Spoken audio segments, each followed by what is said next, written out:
Hey guys, so I'm back with another new animation. This time I wanted to try drawing I from Oshi no Ko. It's a really good anime and I've been enjoying it so far, and I hope you guys have been enjoying it as well.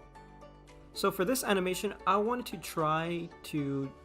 try capturing that scene in the opening where you have I really shining bright as the #1 idol here, and I tried to get a little bit of practice trying to understand the workflow on animation and how to properly convey the idea that motion is occurring, because from my normal experience it's just been animating one frame and then drawing that similar frame slightly different, and slightly different, whereas this opening really had a lot of coherence. There was a lot of frames that really just there was a lot of moving parts, but at the same time there were a lot of parts that also stayed still, and I really felt like I had learned a great deal about animation just from this work alone.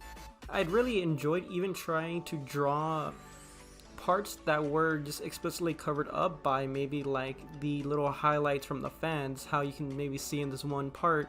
Even though the leg is obscured, I still had enough information to try and piece together on my own to see where it is her leg would normally go if it wasn't being obscured by the fans themselves. And I just kind of keep going through the frames layer by layer and by doing that, and I thought that made for a really fun exercise.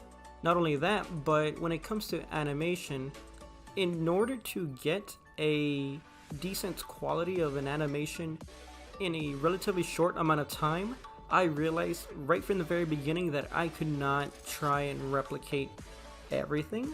So I tried to get the main idea itself, and you will see once I get the animation kind of put together and I release it as a short, the main idea of what it is I wanted to convey. But here you can kind of just see me just going frame by frame, layer by layer, trying to get a rough idea of how that looks. And here, already put together, you can kind of really see how it's starting to fall in line. I wanted it to continue, so I decided to try and erase certain parts and try to add them on to the other side of the hair to keep it consistent with her character. So I've tried to animate this video before, only that it just did not turn out really well. Anytime I convert these frames into a GIF or a GIF, the rendering software does not seem to enjoy doing that, and it just tends to just kind of blur it all together in this really messy smudge, much in the same way that I've noticed in past attempts at animation. This time around, I decided to try and keep all of the footage right from that time lapse, but just keep adding onto it after the fact, so that way it can try at the very least simulate an idea of animation, because the time lapse footage renders really well and it's really amazing how it does it, but at the same time when it tries to generate a GIF or a GIF and then try to render that, it just does not do a good job. So I think I may have found a way around that weird particular issue, and I may just need to implement that moving forward whenever I try to render and upload new videos altogether. What's really weird, however, is whenever I try to render videos for YouTube Shorts, it doesn't matter how the animation looks, it looks pretty well, it looks pretty consistent overall, like how I intended to. So I don't understand how the software in landscape mode can do a really poor job rendering animations, but have the portrait mode render it phenomenally well. I just do not understand how that works, but I am hoping to maybe get some workarounds for that in the near future.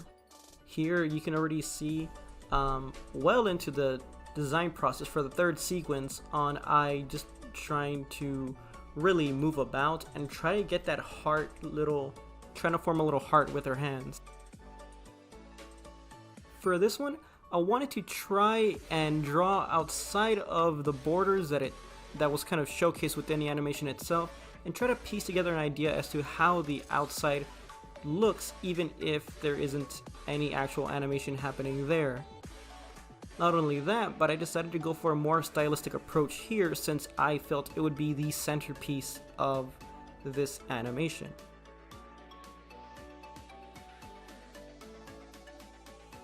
I thought it would be nice to embolden certain parts of her, and at the same time on the interior design just go with much thinner lines, and overall I'm quite satisfied with this. And I think once it is all put together, you get this really nice, almost fluid yet slightly jagged type of animation, and I think it looks really well, and I'm quite proud of how this looks. And I hope I can just continue making work similar to this without having to rely on the original footage itself.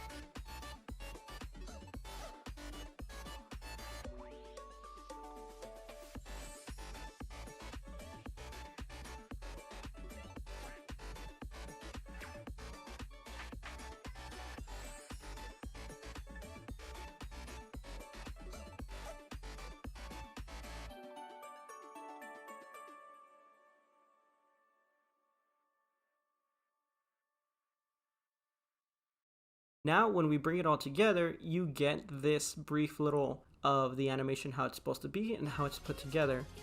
And overall, I'm quite happy with the way this looked. I'm not happy with how long it took to try and retrieve the footage to make it look all smooth and seamless the second time around. Anyways, that's really gonna be it for me. Remember to like the video if you liked the video, and I will see you guys next time.